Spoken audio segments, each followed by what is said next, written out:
आज की आप बीती है सपना रजत शिवपुरी मध्य प्रदेश की। सपना जी के पिताजी बहुत ज्यादा शराब पीते थे और पत्नी को पीटना और घर में झगड़ा करना रोज की बात हो चुकी थी, जिस वजह से पूरा परिवार दुखी था।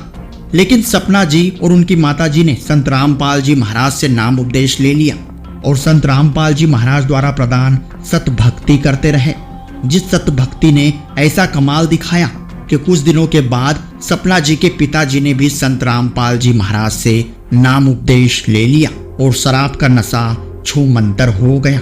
और इसके बाद सपना जी ने बताया कि संत रामपाल जी महाराज से नाम दीक्षा लेने से पहले उन्हें भूत प्रेत की बाधा भी थी, जो एक काली परछाई की तरह आकर सपना दासी का गला दबाती थी। लेकिन संत रामपाल जी महाराज से नाम उपदेश लेने के बाद कैसे संत रामपाल जी महाराज ने पूरे परिवार के साथ एक से एक गजब चमत्कार किए, तो आइए जानते हैं पूरी सच्चाई इस वीडियो में। नमस्कार जी। सत साहिब। क्या नाम है आपका? सपना रजक। कहाँ से आए हो? सुप्री एमपी से। सपना, क्या करते हो आप? पढ़ाई। संत रामपाल जी महाराज से नाम दीक्षा आपने कब ली? 11 अप्रैल 2013 को। संत रामपाल जी महाराज से नाम दीक्षा लेने से पहले आप क्या भक्ति साधना करते थे? संत रामपाल जी महाराज जी से नाम दीक्षा लेने से पहले हम सभी देवी देवताओं की भक्ति करते थे। जितने भी 33 करोड़ देवी देवता हैं उनकी सबकी जहाँ से भक्ति साधना मिलती थी सबकी भक्ति साधना करते थे। तो जो ये आप भक्ति देवी देवताओं की करते थे, इनसे आपको क्या क्या लाभ हुए?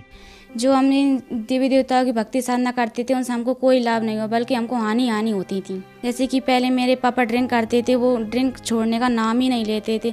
मेरी मम्मी उनसे बहुत परेशान हो गई थी। जैसे हमारा पहले मकान भी नहीं बना हुआ था, तो मम्मी कहती थी कि गृहस्थी कैसे चलेगी, मैं तो पागल हो जाऊंगी, ऐसे मुझे नहीं रहना यहाँ पे। तो हम बहुत दुखी रहते थे। हम कहते भगवान, अगर आप भगवान हैं विश्व में तो हमारे लिए लाभ क्यों नहीं होते?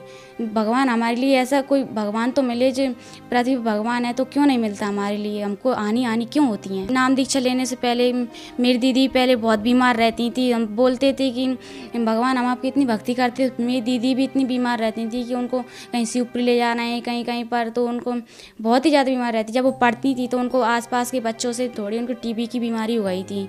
तो फिर मम्मी बोलती थी कि पढ़ने से बड़ी बच्ची को बीमारी भी हो गई है, तो हम सब परेशान हो गए थे। तो दीदी में बहुत पैसा लगा दिया था, तो हम बहुत परेशान हो गए। तो हम कहते भगवान है तो हमारी दीदी क्यों ठीक नहीं होती? तो ऐसे हमारे लिए हम बिल्कुल भी हमारे लिए लाभ नहीं हुआ।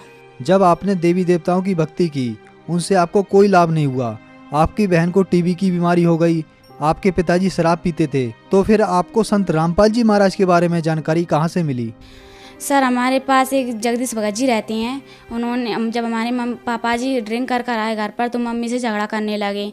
तो मेरी मम्मी कहने लगी अब मैं यहाँ पे नहीं रहूँगी, मैं तो अब कहीं मंदिर में जाके बैठ जाऊँगी, मगर मैं यहाँ पे नहीं रहूँगी क्योंकि ये तो मुझे मार डालेंगी, मुझे यहाँ पे रहना ही नहीं है। तो फिर वो भगत जी आए हमारे घर पे सुबह। तो भगत जी ने बोला कि आप एक काम कीजिए कि आप हरियाणा चलिए, संत रामपाल जी महाराज आए हुए हैं यहाँ पे।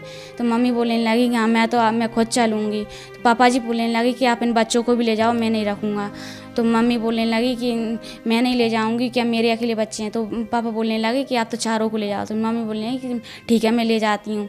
तो मम्मी और हम चारों बहन भाई तो संत रामपाल जी महाराज जी के आश्रम में गए। मम्मी वहाँ पे गई तो हमने जाकर हमने देखा आश्रम में सब कुछ, नहाए धोए फ्रेश हुए सब कुछ। फिर सत्संग हुआ शाम का। तो जब मम्मी सत्संग सुनने लगी तो मम्मी बहुत तेज़ रोने लगी, मालिक मेरे भगत जी को भी ले लेना।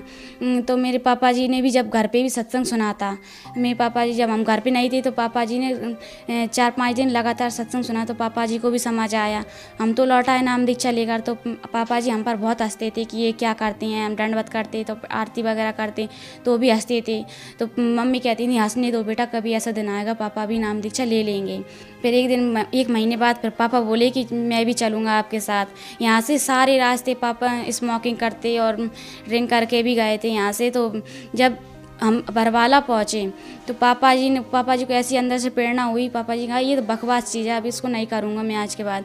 पापा जी ने आश्रम के अंदर प्रवेश होते ही वो सब कुछ बाहर फेंक दिया और जाकर संत रामपाल जी महाराज जी से नाम दीक्षा ले ली। हम संत रामपाल जी महाराज के लाखों अनुयायियों से जब मिलते हैं तो उनसे हमें यह जानने को मिलता है कि उनको बहुत सारे चमत्कार तथा लाभ प्राप्त हुए। क्या आपके साथ भी कुछ ऐसा हुआ? हाँ जी सर, पहले मेरे पापा बहुत ड्रिंक करते थे, फिर मेरी मम्मी को भी मारते थे वगैरह, सब कुछ करते, स्मोकिंग वगैरह। तो जब से उन्होंने नाम दीक्षा ली है तो उनकी स्मोकिंग और ड्रिंक वगैरह सब छूट गई है। वो मम्मी को झगड़ा भी नहीं करते मम्मी के साथ। और फिर मेरी मम्मी, वो दीदी, मेरी छोटी से बड़ी सिस्टर है ना, उनके लिए टीबी की बीमारी हो गई थी। वो बच्चों के साथ पहले पढ़ती थी तो एक दूसरे की लग गई थी, तो होने लगी थी वो, पर मम्मी घबराने लगी कि ये कैसे होगा। दीदी ने नाम दीक्षा ले ली ना, उनकी वो बीमारी भी ठीक हो गई। फिर एक बार मैं ऐसे कि जीने से कपड़े डाल रही थी तो मुझे ध्यान नहीं रहा कि यहाँ पे सरिये भी निकल रहे हैं, तो एकदम मेरा पैर नीचे पड़ गया, उस छत पे ना रखते हुए नीचे पड़ा, तो मैं नीचे जाकर गिरी और सीधी खड़ी हो गई और छत से जैसे सरिये निकल रहे थे तो मेरा सिर जैसे सरियों में टकरा था। मगर उस दिन मैं संत रामपाल जी महाराज जी से नाम दीक्षा ली हुई थी। अगर उस दिन मैंने संत रामपाल जी महाराज जी से नाम दीक्षा नहीं ली होती तो उस दिन भी मेरे साथ कुछ ना कुछ होता। और पहले हमारा अशोकनगर का प्लॉट नहीं बिच रहा था। जब पापा जी कहने लगे ये प्लॉट नहीं बिचेगा तो हमारा मकान कैसे बनेगा, तो फिर एक दिन पापा जी के पास ग्राहक आए लेने के लिए, तो उन्होंने कहा 2.5 लाख रुपए लगाया। तो पापा जी ने वो बेच दिया मकान वहाँ का, क्योंकि यहाँ बदरवास वाला मकान बनाना था हमारे लिए। तो फिर पापा जी ने वो प्लॉट बेच दिया, तो वहाँ पे बचे सिर्फ 1,70,000 रुपये। तो पापा जी बोलने लगे अब ये इतने से पैसों में मकान कैसे बनेगा। तो पापा जी ने कहा जो भी देखा जाएगा, परमात्मा सब दया करते हैं। तो पापा जी ने यहाँ का भी मकान गिरा दिया और बनाने लगे। तो ऐसे ऐसे भगत जी हमको पता भी नहीं चला कि 10 लाख रुपए लग गए उस मकान में, कि कहाँ से आए। हम सभी पूरा परिवार हम शौकते थे उस घटना को सोचकर कि हमें परमात्मा इतना बड़ा लाभ भी दे सकते हैं कभी। और सबसे और आध्यात्मिक लाभ हुआ, शारीरिक लाभ बहुत हमें लाभ हुए। और उसके बाद मेरी मम्मी को बवासीर की बीमारी भी हो गई थी, वो कहीं पर भी ठीक नहीं हो रही थी। तो संत रामपाल जी महाराज जी से नाम दीक्षा ली तो वो मेरी मम्मी की बवासीर की बीमारी ठीक हो गई। पहले ना मुझे भूत प्रेत की बाधा थी, जो पहले मुझे पता ही नहीं था यम की दूत क्या होते हैं। मगर अब संत रामपाल जी महाराज जी से मैं नाम दी चली, मुझे पता चली कि यम की दूत होते हैं। पहले वो कोई छाया सी आती थी और मेरा गला दबाती थी। मैं रात के करीब 11-12 बजे तक तो मैं सोती थी, मुझे पता लगता मेरे को दिखाई नहीं देता मुझे कौन मेरा गला दबा रहा है, सांस भी दब जाती थी। तो मैं कहती थी हे परमात्मा आप भगवान हैं तो मुझे बचाइए ना। मैं डर की वजह से अपने मम्मी पापा को भी नहीं बोलती थी। और संत रामपाल जी महाराज जी से नाम दीक्षा लेने के बाद मेरी भूत प्रेत की बाधा थी वो भी ठीक हो गई। आज हमारा पूरा परिवार संत रामपाल जी महाराज जी से नाम दीक्षा लिए हुआ है और सब भक्ति साधना करते हैं। आप कौन सी क्लास में पढ़ते हैं? क्लास 8। आपने बताया कि आप 8th क्लास में पढ़ते हैं और इस एज के बच्चे मूवी, म्यूजिक, कार्टून आदि में ज़्यादातर ध्यान देते हैं और आप संत रामपाल जी महाराज की भक्ति कर रहे हैं, तो क्या आपको इस उम्र में अजीब नहीं लगता? क्या आपके साथ के बच्चे आपको कुछ नहीं कहते? हाँ देखिए सर, पहले तो मैं अगर हम भक्ति नहीं करते तो पहले मुझे भूत प्रेत ही बांधा थी। अगर मैं भक्ति नहीं करती तो मेरी तो आज डेथ हो ही जाती। वो भी संत रामपाल जी महाराज की दया से मैं आज बची हूँ। तो हमको भक्ति ज़रूरी है, फिर मूवीज़ वगैरह देखना ज़रूरी है। और जो भक्ति तो कौन नहीं करता है, एज से मतलब नहीं है। एज तो बुढ़ापे में ही करते हैं और जवानी में सब भक्ति करते हैं। तो बुढ़ापे में अगर भक्ति नहीं कर पाई जो लोगों ने तो फिर वो क्या करेंगे। तो मेरा यही निवेदन है कि भक्ति ज़रूरी है। आपको संत रामपाल जी महाराज से नाम दीक्षा लेने के बाद बहुत सारे लाभ प्राप्त हुए, तो जो आज आपको सुन रहे हैं उनको आप क्या संदेश देना चाहते हैं? संदेश तो नहीं दे पाऊंगी, मैं उनसे निवेदन ही करूंगी कि पृथ्वी पर संत रामपाल जी महाराज आए हुए हैं, क्योंकि मनुष्य जन्म बहुत दुर्लभ है, ये बार बार नहीं मिलता। मनुष्य जन्म बहुत दुर्लभ है, मिले ना बारंबार, तरबर से पत्ता टूट गिरे बहुत न लगता डार। ये फिर बार बार जन्म नहीं मिलेगा, ना जाने फिर हम ये जन्म मिला है, फिर अगली बार हम कौन सी योनि में जाएंगे, कौन सी जन्म मिलेगा हमारे लिए, फिर भक्ति कहाँ से करेंगे। मनुष्य जन्म यही प्राइम टाइम है, इसमें गोल्डन चांस हमारे लिए, और इसमें भक्ति साधना कर लिया तो कर लिए, नहीं फिर बाद में नहीं कर पाएंगे। और सबसे बड़ी मेरी मांग मेरी हरियाणा सरकार और भारत सरकार से यही निवेदन है कि हमारे संत रामपाल जी महाराज जितने भी झूठे केस लगाए गए हैं वो निर्दोष हैं, उनको रिहा किया जाए। क्योंकि हमारे संत रामपाल जी महाराज अभी 2 केसों में बिल्कुल बाइज्जत रिहा किए गए हैं। तो मेरा भारत सरकार और हरियाणा सरकार से यही निवेदन है कि हमारे संत रामपाल जी महाराज के सभी केसों की रिहा किया जाए और जल्दी से जल्दी जितना जल्दी हो सके संत रामपाल जी महाराज जी की शरण में आओ और अपना कल्याण कराओ। क्योंकि यही प्राइम टाइम है, गोल्डन चांस अगर हमने छोड़ दिया तो ये मौका बार बार नहीं मिलेगा।